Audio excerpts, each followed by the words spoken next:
5 things off the wall. That's us, man. 24/7. You should expect the unexpected. I mean, Make it known that this is all about being 100% authentic. We are live now. So with that being said, let's jump right in. Trying to figure out your motivation. Locked us in this caste system at the lowest station. Trials, tribulations, how much more waiting? Can you blame me for feeling forsaken?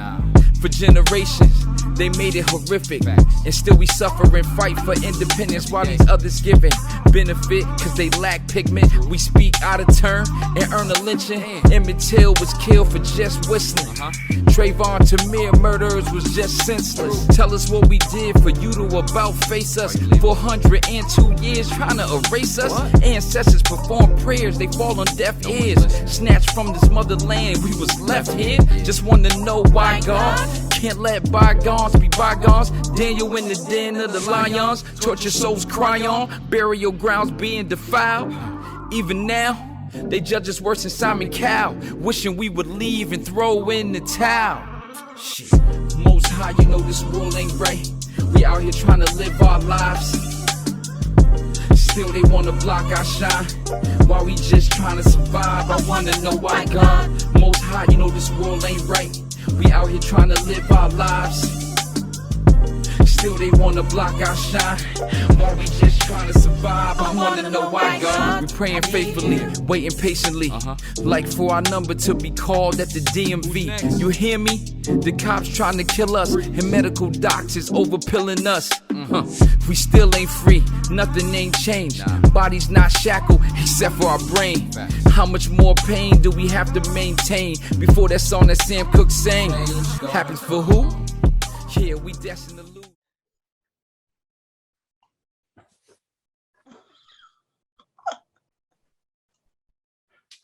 Welcome, everybody, to another episode of 5 Things Off the Wall. It's good to see you all again. Hi, everyone. This is Walt. We have part of the crew here with us today and a special guest. Welcome back. Welcome back. Welcome back. Thank you, C-Mac, for that wonderful rendition. Devin, would you like to say hello to the beautiful people? peace, beautiful people. What I want to know is, why do you have the Quiet Storm voice on right First on. Because The love doctor is about to speak. because I didn't want to be in this position, man. for those who are not watching, he kind of shifted a little bit in his chair. He leaned a little bit forward in the camera, like, you know, you had the whole thing going on. Greetings, everyone. How are you doing this fine evening? Oh my God. Once again, 5 Things Off the Wall is back for another warm and sensational episode. Right. Now you sound like Tonight we're coming to you with a very special guest. Can we not? Please I feel show like your love for our brother, your brother, Mr. M.I.C. I feel like I appreciate you. I feel like it's a doggy dog world needs to come on now. Right. Or video song. That's not like Donnie Yeah. Simpson. Yeah, Donnie Simpson. Yo, speaking of, Mike, welcome, man. How you doing, brother? I'm good. I'm blessed, man. I appreciate y'all having me. Man. Oh, me. My Always good to see y'all. It's always great to have you on, brother, man. We had you on last time with our homie Right. Drew. Right. With the you know, we talked about Lawton's chicken sausages. We talked about your product your project, excuse me, that you had going on then. And that's why we wanted to get you back on now, man, and talk about some new work you got coming out here for these people, man. So tell us about it, man. Tell us about it. For those who don't know, who missed the last episode, tell us about MIC. Tell us what you got working and who are you, brother? Once again. Right. I mean, that's a lot of things, right? So I'm MIC, hailing out of the DMV, that's DC, Maryland, Virginia area. You know, by way of Connecticut, you know, a little pit stop in South Carolina too. You know, shout out to S.C.A.R.S. There you go. Bulldogs 29115. I mean, you know, first of all, you know, I'm a father, I'm a husband, I am an educator, I'm a poet, I'm an MC, you know, I'm a lot of things, you know what I'm saying? In this particular case right now, you know, I got my CEO hat on, and I'm talking about my new project that I got coming out called S.C.A.R.S That Neva Heal. Right. Right. And so, you know, S.C.A.R stands for situations come and reality shifts. All right. You know, it's a project in which, you know, I'm trying to combine, like, you know, talking about social, emotional, mental health issues combined with music, right? And just also giving you a representation of my life, you know, like a you know, quick caption of my life in different songs, and you know, my experiences, and also experiences of, you know, others that I may have shared stories with, or you know, situations that I've been through. Right. So, you know, that's what it is. But it's also to really like shed light on you know, the stigma that, like, we don't need help, we don't need therapy. You know, it's something wrong with you if you go talk to somebody about your issues. But, you know, I felt like by doing that, you know, you might save yourself, or, you know, save your life or save someone else's life in the process. Right. You know? So in listening to the project, you know, Mike, this is something I know I've said it to you before. You have such a way with storytelling. It's more than just, you know, bars and metaphors. It's like you can really paint a picture with your words, and I think that's really dope. So what is the line you don't want to ever cross while you're doing this? Because, like, I noticed you had a lot of intimate topics on the On this project, one? you know, yeah, personal joints that was on this joint, but like you said, it's dealing with mental health. And, you know, for those of us who have been in therapy, there is no line that you don't really want to cross, because you got to Right. try to heal, you know, Right. and you got to try to process through it. But we're talking about, you're opening up a therapy session for the entire world to see Right. inside of some of your scars. Do you have a line that you feel like, I'm just not going across that line? This is something I don't want to talk about. See, then if I talk about it, I'll cross the line, right? Right. Nah, I think I'm pretty much transparent. Those who know me, I'm pretty much an open book, right? You know what I'm saying? I try to be as you know, transparent and honest as possible. So I don't know if, you know, necessarily there's a line that I wouldn't cross. You know what I'm saying? There may be one or two things I wouldn't mention. Maybe, you know, how I felt about certain situations, you know, really in detail. But for the most part, no. You know, I don't think there's a line that I wouldn't cross, because it's like, how can you argue with truth? You know what I'm saying? Or Right. someone's truth. And So I think that's what makes music dope, you know, when or appreciate it, is when it's genuine, you know, and people Right. know that. Because, like, if you could tell a story that's like, yo, that really happened, well, you got to start questioning, like, really, you know. And it's like, Yeah. you shared that, and it's like that. To me, that's where the value is, you know. And I know that's something that I got when I was listening to the album, which was, you know, dope, by the way. Appreciate that, man. Thank you. Yeah, I'm man. humble. Yeah, man. You know, it's good to hear people actually using real words and being creative with the pen, versus just trying to make something quick that'll hit and make a buck, you know. Right. And so, like, you know, with this particular project, like, well, I was writing this one and two others at the same time, right? And so I wrote Status Quo, which came out in 2021, right? Yeah, 2021. And then I was writing this one, actually four, and then I was writing the TMIM project, and then I got another one called Time Waits for No Man that's actually coming next. But with this particular one, I want the songs. I just wanted to get personal, like, because the thing about it is, like, redoing this and coming back into like the music space, I gotta like say who I am and what I'm about, but also, like, you know, just and paint that picture for you instead of getting on platforms and just talking about me. Hear it, you know what I'm saying, and put it in. So, like, I believe that music is a soundtrack to life. So I wanted to, you know, paint that picture. But this one, I made it thematic, and I made it that way on purpose, because like, what everybody's going through is, like, think about the fact that we were all locked down for a while, right? Right. So you really got to know yourself. Yeah. Right. And so when I'm sitting there and I'm like really getting to know myself, and I start penning, I was like, you know, I started having, you know, thinking about things that, you know, like in my life. And so I just like this, I'm going to put this all together in one, you know what I'm saying, one one snapshot, you know what I'm saying, one project, and just, you know, just give it out and just be as transparent and vulnerable as possible. You know what I'm saying? Like, you know, truth of the matter is I'm a grown ass man. So, you know, I'm gonna say what I mean and mean what I say, and I'm gonna stand on that. But I also, like, in my regular life, you know, I work with children, and I also like deal, like, there's mental issues and things that come up, you know what I'm saying, whether it's things that I deal with or things that, you know, the kids I experience deal with, the people around me. So I was like, why not incorporate things that I touch on and I know best, and it'll be my truth. So when I know in one of your songs, you talk about and just because, like you said, you're being transparent. Right. You talk about diabetes diagnosis. Right. Was that just you speaking from just in general, or were you actually diagnosed with diabetes? Right. So interesting story. Right. So how long I had diabetes? I had diabetes before I was my kid. 15 years. Right. Oh, wow. Off and on. So with that, when I was young, like before I had children, I just started getting like real, like tired and thirsty, right? And I was like, what is going on here, right? So I'm talking to my mom one day. She was like, you might have diabetes. And I'm like, whatever, you tripping. So I go, you know, get the test, and the doctor, you know, diagnosed me with having type 2 diabetes. And so immediately my wife, she decides like, look, you're going to be on a 1,500 calorie diet.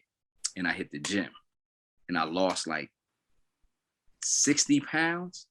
I lost like 60 pounds, and it was gone. Right, it was gone. So I didn't take any medication, nothing like that, for like 2 years. Then I started having kids, and everything slowed down for me. You know, the gym became less, and home became the focus, and work became the focus, and it came back. So I've been dealing with this for probably like the last 13 years or whatever, like that, you know. But you know, I'm good. And now I'm like, you know, in the song, you know, I'm, you know, back in the gym and you know, trying to focus, you know what I'm saying? I got a lot more living and doing, a lot of people to live for. So true story. I don't think I'm exaggerating nothing in there. Nah. I mean, that's good though, because you know, there's people that are dealing with that type of stuff that don't want to talk about it. Right. You know, because I mean, you know, the perception is that diabetes only happens to people who are insanely out of shape, or people who are, you know, older, or people who eat too much sweets, you know, or that's just the myth. But the reality of it is diabetes can be hereditary. Diabetes can hit you in so many different ways. So again, you know, like Crystal just said, that's what makes the music dope, because it's genuine. You know, it's like you're not selling us crack tales. You know, we ain't got to hear about escapades with millions of women, you know, that may or may not have been realistic. It's like, nah, this is real life, you know. Right. You know, like on my, like, no exaggeration, you know, I feel like giving my real life scars from the past that never heal. Right. So you know, like, I just wanted to, you know, with this particular project, like, I can do a lot of different styles, right? But with this particular project, I wanted to keep it all in the same vein, tailor it, be honest, and cover as many topics as I could within the theme of what I was trying to accomplish. And I hope I hit the mark. Definitely, bro. Hey, so Mike, so what you said was that you did 4 projects kind of simultaneously. Right. What was the method in terms of which projects you wanted to put out first? I'm assuming that because of the pandemic and some of the mental health issues that a lot of people was going through, and, you know, with being quarantined and sheltering at home and things like that. Right.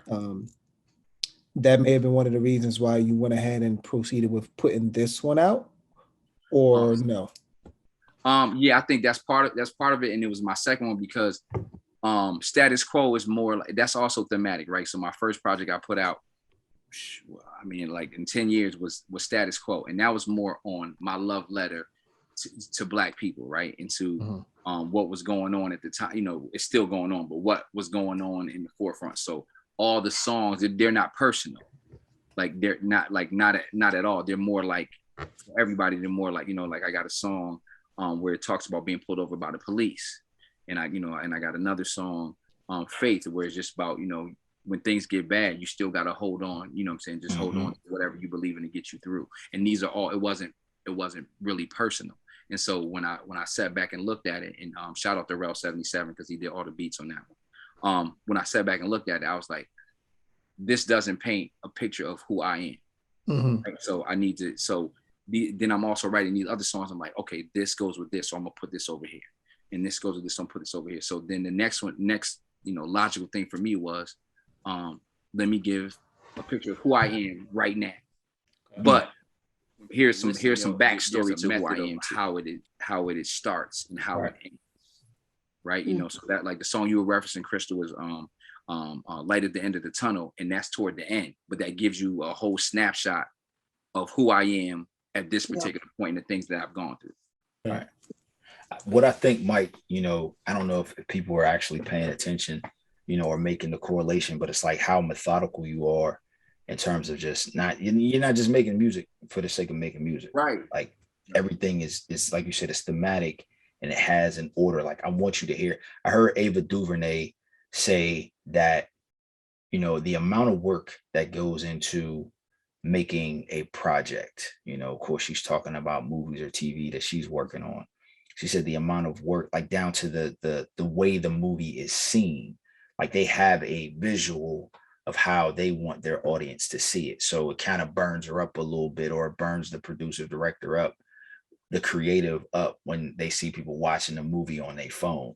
Because it's like, you don't understand, I made this movie for the big screen, right? And now everybody's streaming everything. So it's like, dang, I'm glad you're watching it, but you gotta really see it on the big screen. Right. So like, I know when you send us, when you send it out to us, it's like you also send us the track list, like make sure you listen to it in this order. You know what I mean? So it's like, for you, that's your big screen moment, you know, because for us, it's like we could just hit play and shuffle it up. Like, I just want to see what this, like this, or skip through. But it's like, nah, you got to listen to it in order.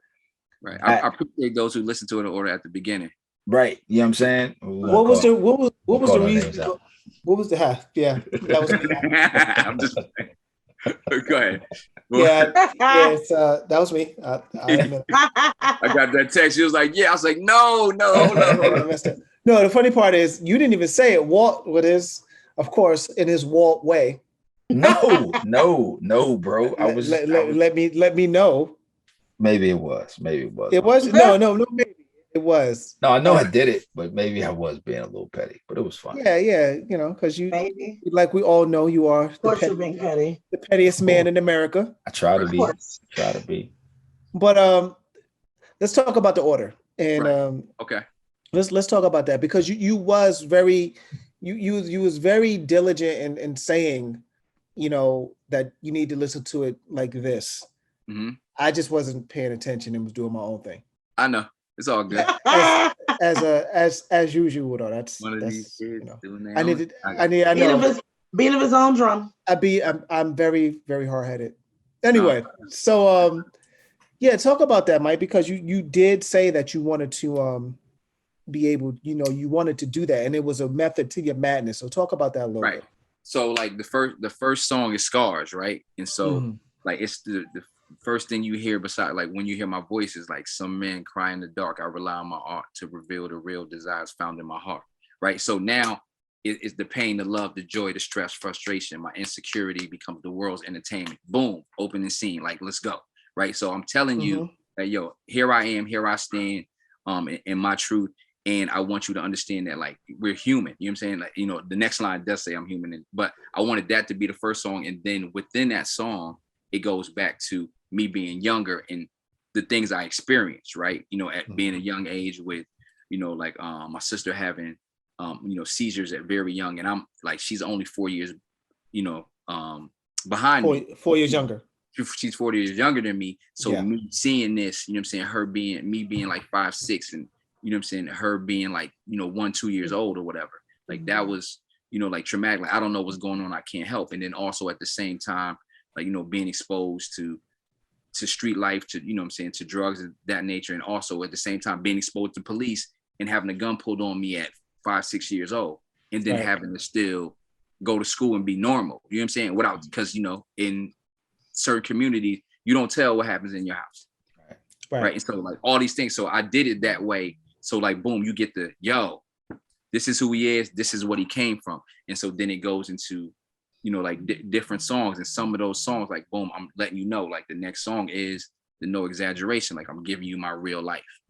And then I'm like, okay, you see these things where I'm at, and then the next song after that is validation, where it's like, give me my roses while I'm here. And this gives you like, yo, this is when it comes to this music, like I'm not just doing this because I'm doing this. This is, here are my stripes in this, right? And this is how I feel. Like, you know, I cover a whole bunch of stuff in there. I cover, you know, like what happened, you know, with the team in college. I cover, you know, being from Connecticut, and like, you know, when I started out before I ever got to school, and I cover being the fact that, you know, I'm a little seasoned, you know what I'm saying, and what people may think of that at this particular time. Like, I don't get it, but this is like, you got to understand. And then I go from there, and it goes into, you know, different. Then I got another, you know, song that has a love letter to, really, it's kind of like to my daughters a little bit, but like to, it's called, you know, crown. You know what I'm saying? Don't let your crown get low, which is, you know, keep your head up, pretty much. It's like my Tupac, keep your head up. All right. You know, that's what's up.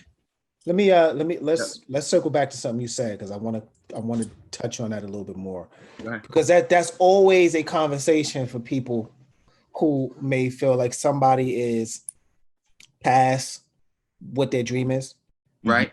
As opposed to another person saying, well, I'm not going to tell them not to continue to pursue their dreams, right? And one of the things you said, like, you know, you went to your beard, right, and you say, you know, you're seasoned.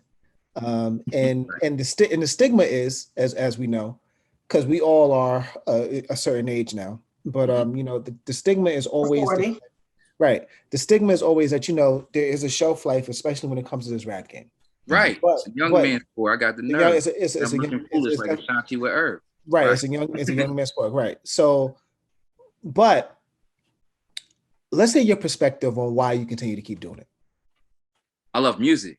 And like, you know, I love, like, the honest truth is I love music, and for 10 years I couldn't do it. Like, I just couldn't, like, 10, you know, like I had a lot going on, you know what I'm saying? Like, you know, as some, you know, like when you were in pursuing, you know, a career, and then I was pursuing my career, higher education at the time, and becoming a father, you know what I'm saying, of 3 kids. We had 3 kids under the age of 3. You know, at once. So like, I had to provide, you know what I'm saying? So, and I had a bad experiences with the music business prior to that, you know what I'm saying? Which landed me even, you know, where I'm currently living. And so I couldn't do it. Like, I tried, you know, like I would hear things and I would hear stuff, and I tried to write, but it wasn't coming. And then, you know, one day during the pandemic, it came back, and it just kept flooding. Like, that's why I'm like, you know, I'm not kidding. I'm writing I got 50, 60 joints. You know what I'm saying? I'm like writing because I have the I guess the time, and the world slowed down. So when the world slowed down, I opened up. I guess when it came to that part. And so that's why I do it. So I'm like, yo, I got all this music, and I got all these things to say that I've never said over these past 10 years. So why not put it out there? And why not put it out there? You know what I'm saying? So that's, and I think that's interesting what you said. You know, it's like, it's not about, I think a lot of times people who feel like it's a young man's sport, you know, this ain't for the old guys. I think to a certain degree, not everybody feels this way, but I think to a certain degree, that's the assumption that I'm doing this for some monetary gain. It's like, yeah, the money would be nice. Right. However, I enjoy this form of expression. You know what I mean? It's like we would go to a poetry event and see people our age telling poetry. Right. And we would never question, like, oh man, that's for young people, man. Why are you up here 50 years old still writing, you know, being creative? It's like, you can't tell somebody when to stop being creative. But what I think is dope about music now, you don't have to go through the same channels that you had to go through before. Right. To get your product out to the world. You know, your gift, your art can be heard by millions. You don't even gotta leave your crib no more. That's a fact. You know what I'm saying? Like, you don't need a major label to sign you. You know, you just put it out there, and it can be on streaming platforms tomorrow. Right. And that's the thing. Like, it's not about the money, you know what I'm saying? Like, you know, of course everybody wants, you know, to be, you know, sustain themselves or whatever they do, but like, you know, God's blessed me. I'm good. You know what I'm saying? I put in work in other places, so that way it's not It doesn't have to be that. I don't have to just like do the if I, you know what I'm saying, if I want to, I can, you know what I'm saying? But that's Right. not, I'm not chasing anything. Like there's nothing I'm chasing. And it's also not just music with me. It's just the creative platform, because I got other things, like books and movies and other things that I'm, putting my pen to too. It's not just about music, but this is just like one of my main outlets that came calling to me right then, and it just keeps coming and calling to me. And so I'm just giving, while the blessings here, and while the muscle memory has come back, I'm just doing what I do. So what does I have two questions. Yeah. So the first one is, so what does Tia say? So Tia's your wife, right? So what does she say? And what like your kids, and are they like, Daddy, okay, So or like, do they get embarrassed by you sometimes, or 100%. are they at the age where they really be like, Daddy, no? So or is Tia like your worst critic? Is she like, no, I don't like the way that sound, do something else? So so here you go, right? That's funny that you asked that question, because one, she is like my biggest critic, but she's also like my biggest supporter. And like with this particular project, right here, I knew I had something because I call her listening to it, and I'm not around. Right? You know what I'm saying? Like I'm in the car, like, or I come in the house and it's on, like while she's cooking, and I'm like, yo, what? And she's like, yo, I've been listening to this.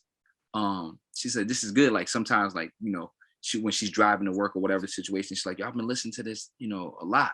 This is a song that and she gives her, opinions on like what I need to fix, what I don't need to fix, and all that like that. And I don't know if you noticed too, on one of the songs, she's on there singing on one of the songs. No. Yeah, she's on there on Crown. I gotta go back and hear it. Yeah, she's on Crown, like, doing background. Okay, with the kids, Crown, okay. And then I got the kids on, like, I didn't send y'all that version. It's a song with me and Bugs. Shout out to Bugs, on there called No Favors. And I got the kids singing that, to answer your question. They've gotten used to it now because they used to hear stories like, whatever, Dad, blah, blah, blah. But then, like when I shot the video for Faith, I saw, like, I watched when I, like, so when the video came back, I'm saying, after we shot the video, because I went to Connecticut and shot the video on my old block, right? And so when I came back and the video was done, and so I put it up, like, I'm saying, so we could watch it, and I saw their face, they was like, oh, this is for real. You know what I'm saying? Like this is for real. And so ever since then, they don't, they're just used to it. You know what I'm saying? They're used to it. They know the words and stuff like that. Or I'll say a line and they'll say it because I play it all the time. You're my first audience. You know what I'm saying? So I'm like, hey, what do you think about this? You're like, okay, or this one's cool. I like this one. Stuff like that. So do you take it in the class? The other question was, do you take it to the classroom? Like, of course, you're a teacher, right? So when you do you do things to be creative with them, or do you ever play your stuff? Is it, so for the kids in school? So like my role switched in the last 6 years. I'm a dean of students, right? So I'm with all the I see all the kids, especially the kids who may have some issues during the day or whatever like that. I deal with all the discipline and things at my school. So I don't know, not with them per se, you know what I'm saying? Like not with this particular school I'm at, but like people who work with me have caught wind, and then they're like, oh man, I didn't even, because it's not something I brought up, you know what I'm saying, to I'm not like, hey, I got some music, you know what I'm saying? Hey, I got a record in it, you know what I'm saying? Yeah. I got some music in it, you want to check it out? But nah, but like, but I mean, like, think about, like, let me let you listen to this. There's got to be kids in school that like are pursuing a rap career, or like want to do that, or you have to like turn the corner and it's some kids over there like in their own little like freestyle. You don't ever jump in and be like, yo, these kids don't rap. These kids don't rap no more. My school is they about like, no, my school's changed a lot. So like it's a different population. But when the middle school was part of my school, yeah, we had that. You know what I'm saying? That was before I was even doing music. I was like, that was all right. That was all right. You know what I mean? Stuff like that. But like some of my old students though, yeah, they've checked me out and said some things too. So yeah, they're surprised. Like, I didn't even know you did that. Right. Do you find yourself wanting to keep them slightly separated? Your personal, because like I don't like sharing at school about the podcast, right? Because I feel like this is not so much this is a safe space for me, sometimes I feel like if we go down a path on here that might be too much for school, I don't want to have that. The person they see at school is not the person that y'all remember and know. You know what I mean? So it's like I'm the same guy, but they just don't have to see that guy. So it's like I try to keep a level of separation. Do you feel like you ever got to do that? I don't really even think about it too much, because once you put it out there, you can't control where it goes. Right. So once you like, what I'll say is, I know I try to be true within myself to say things, and if I'm posting whatever I'm posting, I try to be to think about, like, I'm gonna stand on that if I have to. I got you. Like, like that. So I'm not like, it's not like I'm talking crazy, you know what I'm saying? Or I'm like with 15 of my young boys with guns in the video. Like, I'm not doing, like, that's not, you know what I'm saying? Like, that's not where I am. So at this particular time, or I'm not like in the, in the bedroom scene, you know what I'm saying? You know what I'm saying? Like, you know what I'm saying? I'm not doing that. So at this particular time, like, people may not agree with some of the stuff I say, but I can stand on it because it's my truth. It's yours. Yeah. And I think that's important that you said that, you know what I mean? Your truth. Because a lot of people, I think, lose sight of what your truth means.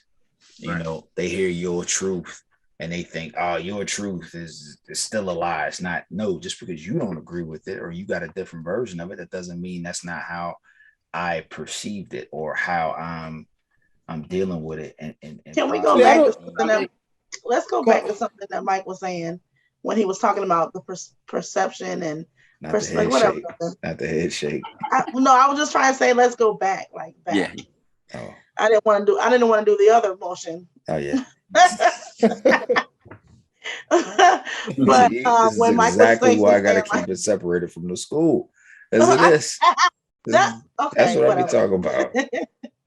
But so Mike, you were saying, like, everybody has their own perception, and some people decide not to say nothing because it's like, I feel more comfortable saying it, especially in with you were in a group. Like, when do you draw that line to be like, okay, you know what, F it, like, I just gotta say it because I don't really care how you're gonna respond, but I just gotta say it because it's gonna help us, or it's gonna or it's gonna be whatever. When do you take I don't care and just say what I gotta say because I don't know how it's gonna turn out, but in the end, this is how I feel and I gotta say it. So the best, so I deal with this thing called like window of tolerance, right? So everybody's window of tolerance is different. So that's a self-assessment thing. But the reality is, the longer you wait, the worse it is. Because once the reality is, you have to teach people how to treat you, right? And so when you see things that go awry, especially you talking about, like, there's two things that's going on when we're talking about, like, maybe this group is, there's business, right? And then there's developing friendships. And so in the business part, when it impedes on your business, you got to say something right then, because what they're talking about a lot in their gripe is business. Like, I brought business to the table. Y'all didn't want to do it, or he doesn't want to be part of the business. So there's a saltiness on there because there's a bag at the end of that. But then there's also, hey, I thought we were friends or developing a friendship. But then they also say at the same time, I'm only talking to you and I'm friends with this person, but I'm not friends with this person. And it's 4 people, right? But at the same time, it is your life experiences that bring that wisdom. You know what I'm saying? You get the knowledge, you know what I'm saying? You get the wisdom, then you get the understanding. So until you go through those two things to get to the understanding, you're not going to even be reflective on the fact that, I made this mistake and this is how I fix it, or I acknowledge it because I can't fix the past and I can only deal with where I am now. And a lot of people, just because they're older, don't you know, like, a whole bunch of grown ass people who like real still kids? There's a bunch of people like that. Yeah. So it's about different people and different experiences. Like, we've all had these things. We've had these things in groups. We've had these things in relationships, whether it's, what I'm saying, with your woman or your ex-woman or whoever, or with your friends. Sometimes people fall out. And if you're not willing to, like, every relationship takes a compromise. And if you're not willing to go ahead and be like, I'm gonna humble myself to see this other viewpoint, then it's just not gonna work. You like, well, and that goes back to what is it worth to you? Right. What is that relationship worth to you? At the time when you realize you need to deal with it, because before it might have been worth something, and then it is. Yeah. Peace, beautiful people. It's your boy Dev. Listen, man, follow, like, subscribe. 5 Things Off the Wall. We are available on YouTube and IG. 5 Things Off the Wall. 5TOTW. Peace.